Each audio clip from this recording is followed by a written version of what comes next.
Welcome to Royal Secrets. Tremendous flickers of promise at King Charles III's encounter with Prince Harry. After the Queen's passing, the Duke of Sussex appeared with his family and engagements, raising hopes of a prospective reconciliation with his father.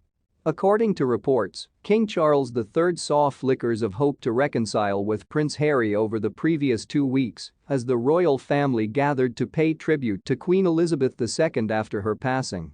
Since the Queen's passing, the Duke and Duchess of Sussex have participated in public events among other royals, which has raised hopes for a reconciliation because Harry and Meghan Markle's migration to the US has strained their connection with their father.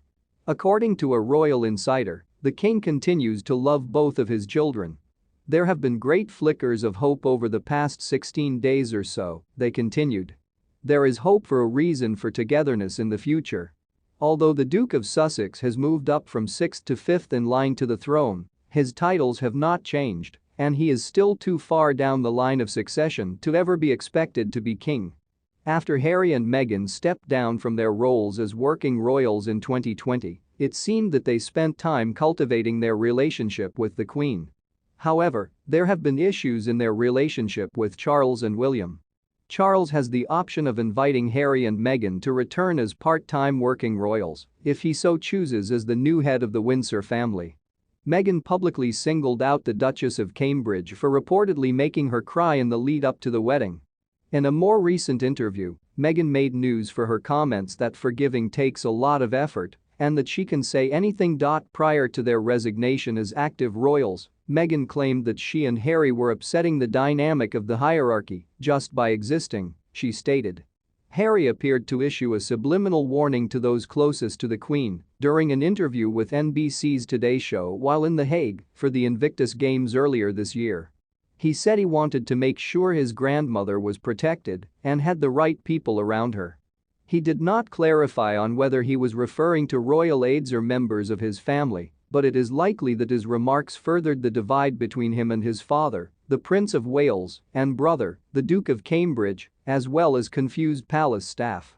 The firm has been preparing for Harry's upcoming autobiography, which he has promised will be an exact and fully truthful chronicle of his life. In the meantime, a release date has not yet been set, but Penguin Random House anticipates publishing the memoirs in late 2022.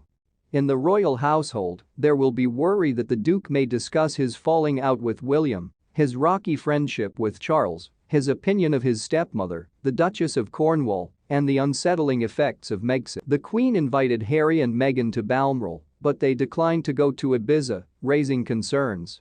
According to a new book on the royal family, playing happy families with the firm didn't exactly suit their story. According to a new book on the royal family, Prince Harry and Meghan Markle chose to travel to Ibiza and the south of France instead of accepting the Queen's invitation to bring their son Archie to Balmoral. According to reports, the pair turned down the monarch's invitation in the 2019 summer. In the summer, Queen Elizabeth would frequently take vacations at the Scottish estate and was known to invite both the Prime Minister who was in office and family members. She reportedly frequently invited her grandchildren and great-grandchildren to spend time with her family in August. But Katie Nicholl, royal correspondent for Vanity Fair and a renowned authority, claimed that the pair had begun to distance themselves months before they officially announced their departure in her new book, The New Royals: Queen Elizabeth's Legacy and the Future of the Crown. When Harry and Meghan turned down the Queen's invitation to spend a long weekend at Balmoral in the summer of 2019, when she usually hosts a weekend for her grandchildren and a special sleepover for her great-grandchildren, she wrote. There were raised eyebrows. Instead, they chose to take Archie to Ibiza in the south of France. The couple then made a pit stop in Nice to see Elton John's property in the region of southern France. The pop icon tweeted on August 19 of that year, saying, "After a stressful year continuing their hard work and dedication to charity, David and I wanted the young family to spend a private holiday inside the safety and tranquility of our house." According to a different recent royal book, royal insiders began to suspect that her activities at the time might have been a part of a plan to transition from becoming full-time royals. Valentine Lowe described how a succession of perfectly decent people, all of whom believed in Meghan and wanted to make it work, came to be so disillusioned that they began to suspect that even her most heartfelt pleas for help were part of a deliberate strategy that had one end in sight. Her departure from the royal family and excerpts from courtiers.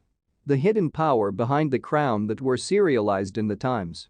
They think she wanted to have the opportunity to declare, "Look how they failed to assist me." The Duke and Duchess of Sussex shocked the Queen and the royal family in January 2020 when they declared their plan to leave their positions as senior royals and go to the US. Senior royals then conferred for 10 days to work out the specifics of the departure. The Queen expressed her hope at the moment that today's arrangement permits them to start establishing a joyful and peaceful new life in a statement.